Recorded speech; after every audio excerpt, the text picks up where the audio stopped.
The starship Celestara moved quietly through the black space between the stars.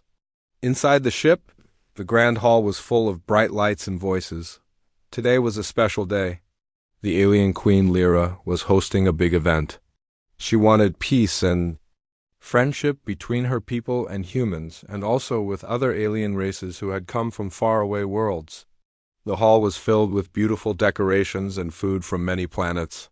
People wore colorful clothes. Music played softly in the background. The human security team stood at the edges of the hall. They wore simple black uniforms. One of them was a guard named Ethan. He was young but very serious about his job. Ethan watched everything with careful eyes. He knew it was important to keep the Queen safe. Queen Lyra moved gracefully among the guests. She was tall and her skin had a soft blue color. She wore a long silver dress that sparkled like the stars. Everyone admired her beauty and her kindness. She smiled and spoke to many people, both human and alien. She listened to their stories and thanked them for coming. Many guests felt honored to meet her. As the night went on, the Queen gave a short speech about unity and hope. She spoke in a calm, gentle voice. She said that even though everyone was different, they could all live in peace together. People clapped and cheered. The mood in the hall was happy and hopeful. Ethan stood near the stage, watching the Queen carefully. He noticed how tired she looked, but he thought maybe it was just a long day. Suddenly, as the Queen stepped down from the stage, she paused. She touched her head and looked confused. Then, without warning, she fell to the ground. Her crown rolled away. The hall became very quiet for a moment, then shouts and cries filled the air. Ethan rushed forward, faster than anyone else. He reached the Queen and knelt beside her. He checked if she was breathing. Her skin felt cold and her eyes were closed. The guests were shocked. Some started to panic. Others called for help. Alien guards and doctors ran into the hall. The human security team formed a circle to keep everyone back. The alien doctors tried to wake the Queen. They brought a small scanner and waved it over her body. They looked worried and whispered to each other. No one understood what had happened. Some thought maybe she was attacked. Others worried it was a strange sickness. Ethan listened closely. He felt something was not right. With help from the guards, Ethan gently lifted the Queen. They carried her to her private medical chamber. It was a quiet, clean room with a soft bed and special machines. The doctors quickly connected wires to her arm and head. The machines beeped and flashed, but nothing explained why the Queen had collapsed. Different alien doctors took turns looking at her. Each one was confused. They could not find any reason for her sickness. Ethan stood in the corner, watching everything. He remembered his training. He tried to notice small details. As the doctors checked the Queen's arm, Ethan saw a tiny mark on her skin near her wrist. It was a small red dot, almost hidden. He pointed it out to one of the doctors, but the doctor just shook his head and said it was nothing. But Ethan was not so sure. He remembered seeing something like that before a long time ago, but he could not remember where. Hours passed, and the Queen did not wake up. The Alien Council arrived and asked many questions. They were worried and angry. Some of them started to suspect the humans. Ethan felt their eyes on him. He did not like it, but he stayed calm. He promised himself he would find out what happened to the Queen. As the night grew quiet, Ethan decided he would not leave her side. He felt a strong need to protect her, even if others blamed his people. He pulled up a chair and sat next to the Queen's bed. He watched her chest move up and down. He hoped she would wake up soon. Ethan whispered softly that she was not alone and that he would help her. In his heart, he believed the answer to her sickness was close. He just needed to look closer and trust what he saw. Ethan did not sleep that night. He sat quietly by the Queen's bed, listening to the soft beeping of the machines. Her face was calm but very pale. Sometimes her fingers moved, but she did not wake up. The doctors came and went, looking at charts and speaking in low voices. None of them could say what was wrong. The guards outside the door looked nervous. They checked everyone who entered and left the room. It was clear that fear and suspicion were growing on the ship. In the morning, The alien council met in a special room near the Queen's chambers. The council members were from many different worlds, each with their own customs. They sat in a circle and argued about what had happened. Some council members spoke in angry voices. One of them, a tall alien with red eyes, pointed at the human security team and said that the Queen was fine until the humans arrived. Others nodded and whispered. Ethan heard some of these arguments as he walked through the halls to get a cup of water. It made him feel uneasy. He knew the humans would be blamed if no one found a real reason for the Queen's sickness. He went back to the Queen's chamber, feeling the weight of responsibility on his shoulders. Inside the medical room, a new doctor had arrived. She was not from the Queen's home planet. Her name was Dr. Myra, and she was smaller than most of the other doctors. Her skin was light green and her eyes were gentle. She greeted Ethan with a kind smile and asked if he had noticed anything strange before the Queen fell. Ethan remembered the small red mark on the Queen's wrist. He told Dr. Myra about it. She listened carefully and looked at the Queen's arm. She took a picture of the mark and made some notes. She said maybe it was important, but she could not be sure yet. The day was slow and heavy. The ship's halls were quiet. Rumors started to spread that someone had tried to hurt the Queen. Some people whispered that the humans had brought a strange sickness from Earth. Ethan felt the tension grow each hour. He wanted to do something, but he did not know what. That afternoon, the Queen's assistant, a young alien named Toma, came into the room. Toma was worried and close to tears. He said the Queen had not been feeling well for a few days, but did not want anyone to worry. Dr. Myra asked Toma if the Queen had eaten anything different or met anyone new. Toma shook his head. But he remembered that the Queen had opened a small gift box sent by another ambassador. Inside was a flower from a distant world. The Queen liked flowers and kept it in her quarters. Dr. Myra wrote this down and said they should check the Queen's room.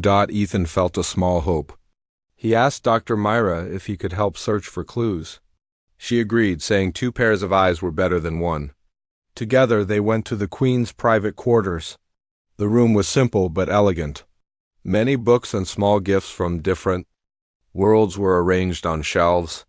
On a table near the window, they found the flower. It was pretty but had a strange smell. Dr. Myra put on gloves and carefully placed it in a clear bag for testing. Ethan looked around the room. He noticed a small box of medicine in a drawer. The label was in a language he did not know. He showed it to Dr. Myra, who read it and said it was only vitamins, nothing dangerous. Still, Ethan kept it in mind. Back in the medical room, Dr. Myra tested the flower with her scanner.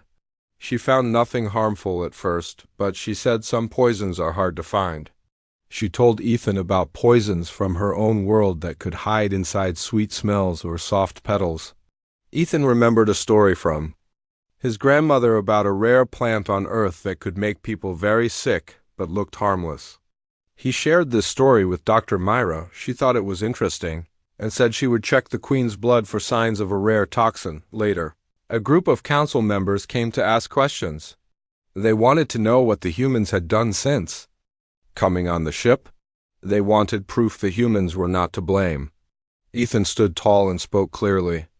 He said the humans wanted peace and would do anything to help the Queen. Dr. Myra supported him and said they were working together to solve the problem. As the sun set outside the ship's windows, Ethan and Dr. Myra felt tired but hopeful. They had a possible clue and a plan to test for a rare toxin. The Queen was still weak, but she was alive. Ethan promised himself he would not give up. He believed the answer was close, and that he would help save the Queen, no matter what others thought about him or his people. Ethan walked down the quiet hallway, thinking about the small clues he and Dr. Myra had found. He was tired, but his mind kept working. He thought about the strange flower in the Queen's room and the old story his grandmother once told him. In the story, a rare earth plant looked harmless but was very dangerous. He wondered if the Queen had been poisoned by something similar. Maybe something mixed with the flower from the ambassador's gift. Back in the medical room, Dr. Myra was testing a sample of the Queen's blood. She used different scanners and checked the results again and again. Ethan stood nearby, hoping she would find something useful. The machines beeped quietly. After a while, Dr. Myra called Ethan over and showed him the screen. She had found a small amount of a strange substance in the Queen's blood, but she could not identify it. She said the poison was not like anything in her medical books or the ship's computer. She looked worried. While they waited for more results, the alien council grew restless. They wanted answers quickly. Some council members met with the human captain and asked if any humans had touched the Queen or brought food or gifts. The humans denied it, but the council was not satisfied. Tension between the humans and the aliens grew. Some alien guards watched Ethan everywhere he went. People whispered when he passed by. He tried to ignore it, but it made him uncomfortable. Ethan remembered how his grandmother used to solve hard problems. She always said to look at everything from a new angle. He went back to the Queen's room to look again. Dr. Myra joined him. Together they searched the room carefully, looking at every book, every box, and every piece of clothing. Ethan noticed the small box of vitamins again. He picked it up and shook it gently. He remembered Dr. Myra saying it was not dangerous, but something about it still bothered him. Dr. Myra checked the box more closely this time. She used a different scanner and found a tiny amount of the same strange substance on the outside of the box. Ethan realized someone might have touched the box with poison on their fingers. They wrote down their new clue and took the box to test in the medical lab. The hours passed slowly. The Queen's condition stayed the same.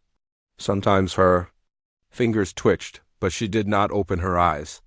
Ethan felt sad. He sat by her side and talked to her in a soft voice, telling her stories from Earth. He did not know if she could hear him, but it made him feel less alone. Dr. Myra came back with more results. She told Ethan that the poison was very close to an earth plant called nightshade, but it was not exactly the same. She wondered if it was mixed with something else. Ethan remembered his grandmother saying that rare plants from Earth could be dangerous, but also could be used to make medicine. Maybe someone had changed the plant to hide its true nature. That night, the ship was placed on lockdown. No one was allowed to leave their rooms without a guard. The alien council was afraid someone would try to hurt the Queen again. The humans felt like they were prisoners, even though they had done nothing wrong. Ethan tried to keep calm. He wrote down every clue he and Dr. Myra had found, hoping they would soon solve the mystery. Late at night, Ethan and Dr. Myra sat together in the medical lab. Dr. Myra was tired but hopeful.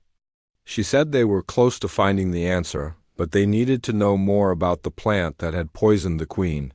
Ethan remembered a book in the ship's library about earth plants and poisons. He asked Dr. Myra if she would go with him to the library. She agreed. In the library, they found the book and looked through the pages.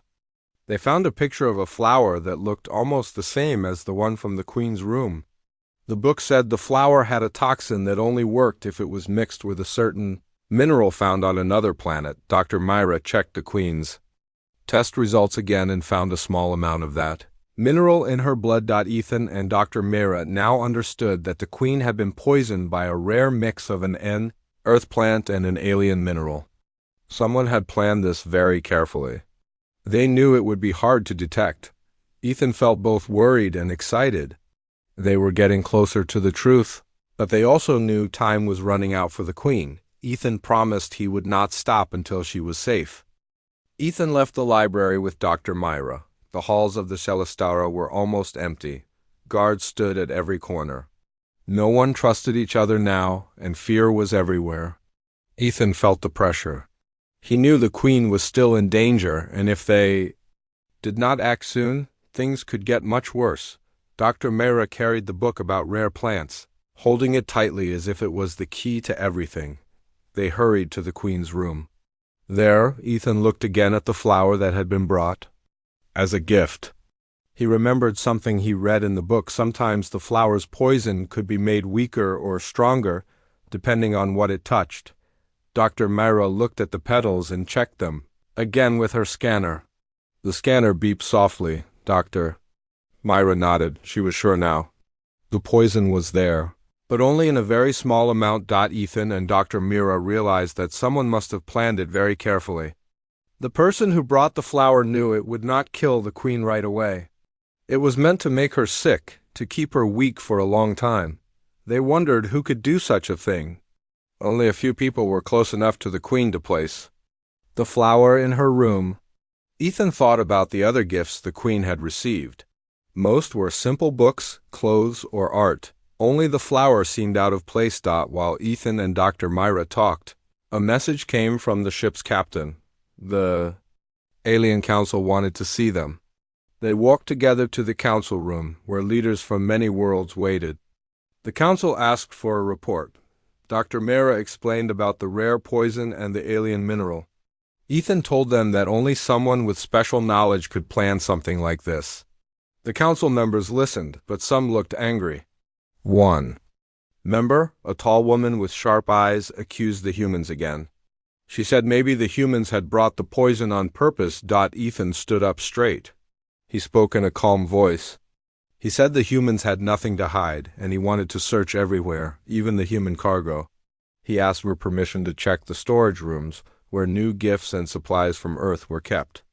The council agreed, but they sent guards to watch him and Dr. Merodot in the cargo bay. Ethan looked at boxes stacked from floor to ceiling. He asked for the list of gifts that came from Earth. There were many boxes of food, books, and other supplies. One box was marked Special Gifts Handle with Care. Ethan opened it and saw different plants, all from Earth, sent as a friendly gesture. Inside, he found small jars with soil and water, and each jar had a plant. But one spot in the box was empty, as if a plant had been taken out. Dr. Mera checked the shipping records. She saw that only a few people had keys to this storage area: 2 human guards, an alien assistant, and the ambassador who sent the flower to the queen. Ethan took pictures of everything and made careful notes. Then he saw something else. On the bottom of the box was a small mark, almost like the one on the queen's arm. He showed it to Dr. Myra. She said it could be a warning or a secret sign. Whoever did this wanted to send a message. Suddenly, 2 alien guards found Ethan and Dr. Myra. They said the council wanted them back right away. Ethan felt nervous, but he knew they needed to share what they had learned.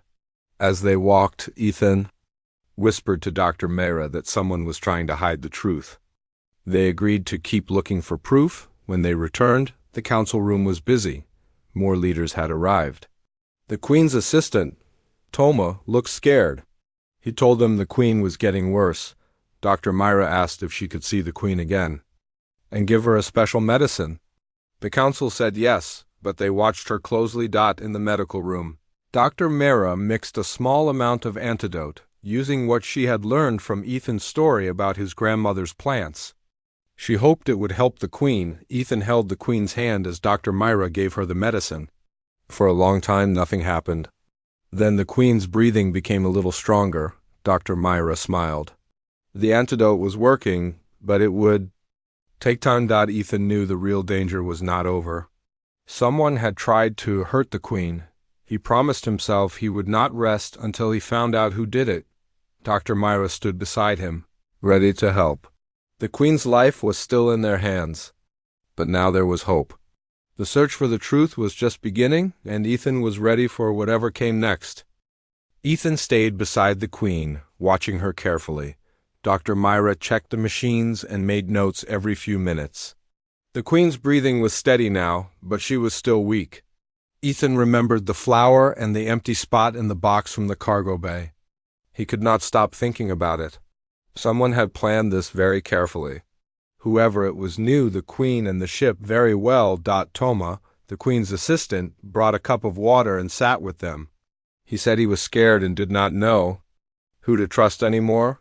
Ethan told him to remember anything strange that happened before the queen got sick. Toma closed his eyes and tried to think. After a moment, he said he remembered seeing the alien ambassador, Dral, near the queen's room on the day the flower arrived. Dral said he was bringing a message, but Toma did not see any message in his hands. Ethan wrote this down. He thanked Toma for his help. Dr. Myra ran more tests. She was sure now that the poison was from the special earth flower and the alien mineral. She wondered how Dral knew about this rare mix. She said it was not just a simple plan someone had studied. human plants and alien minerals for a long time to make this poison.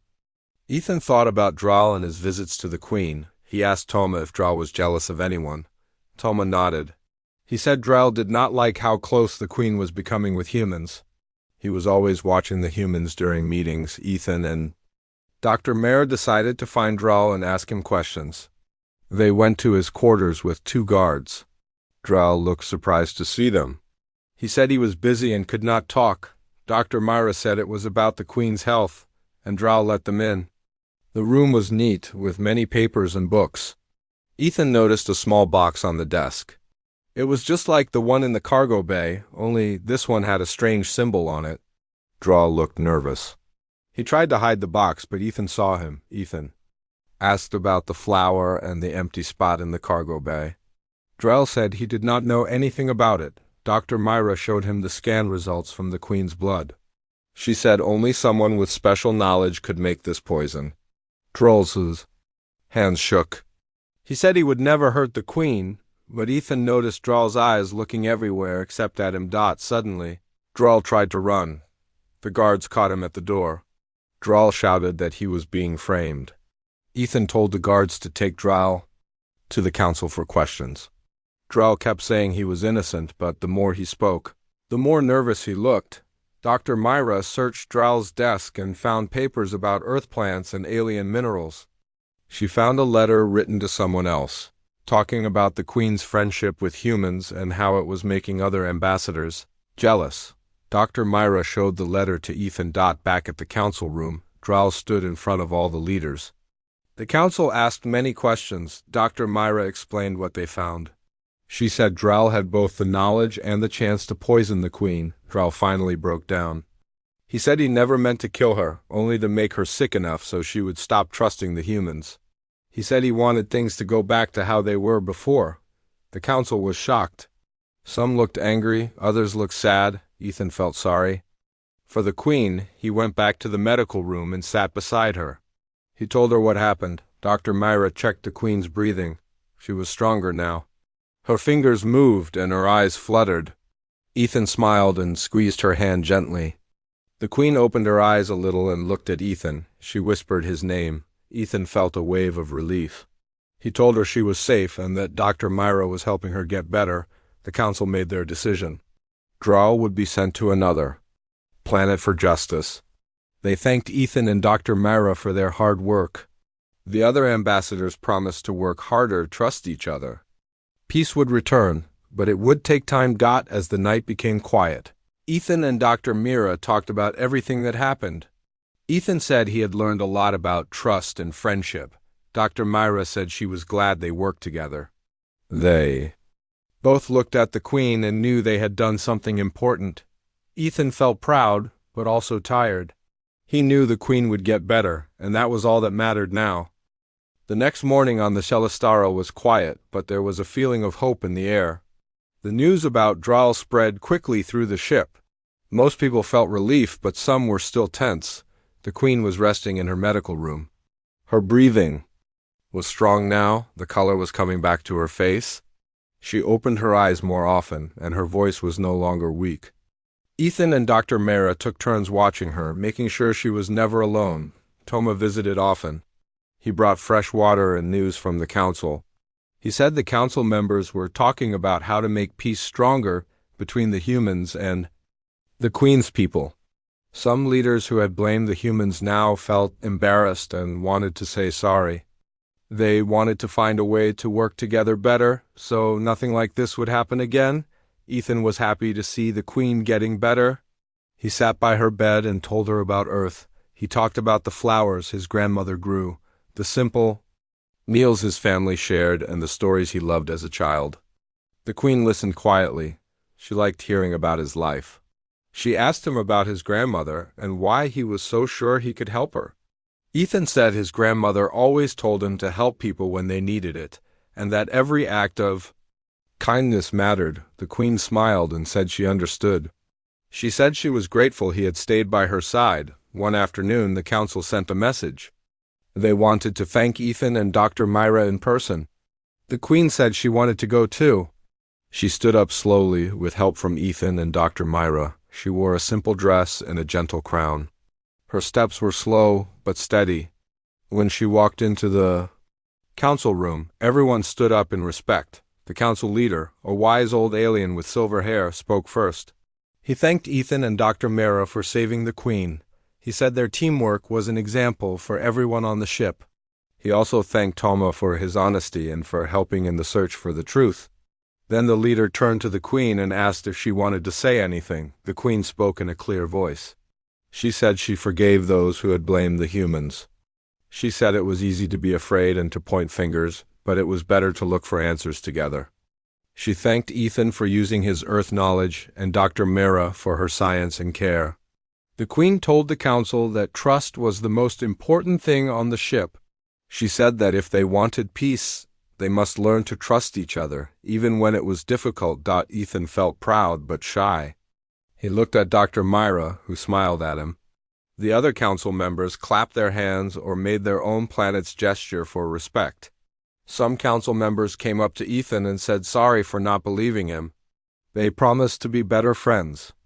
To the humans in the future, later that evening the Queen invited Ethan, Dr. Mara, and Toma to her private room. She served them a simple meal and asked about their dreams for the future.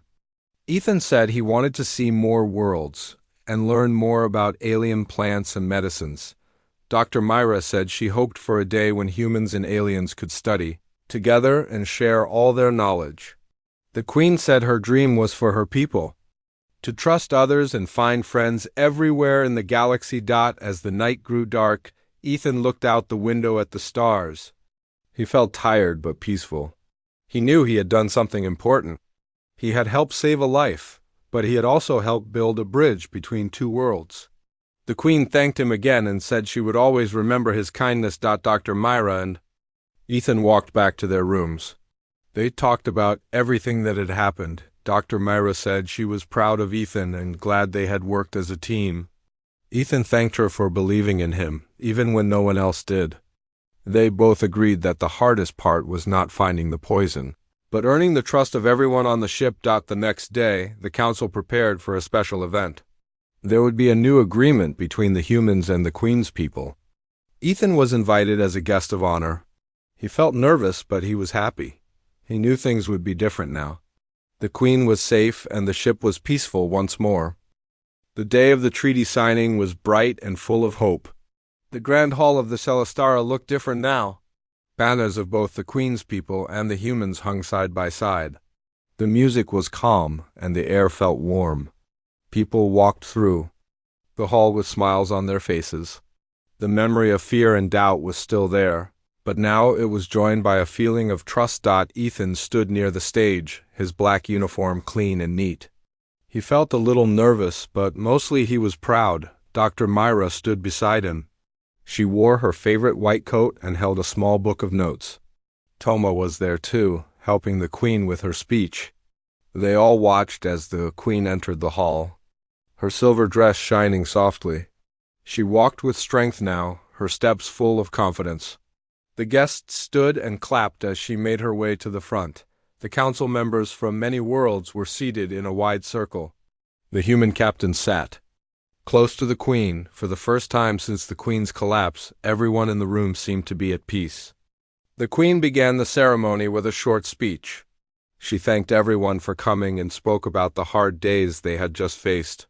She said that only by trusting and working together had they found the truth and saved her life. Ethan listened carefully.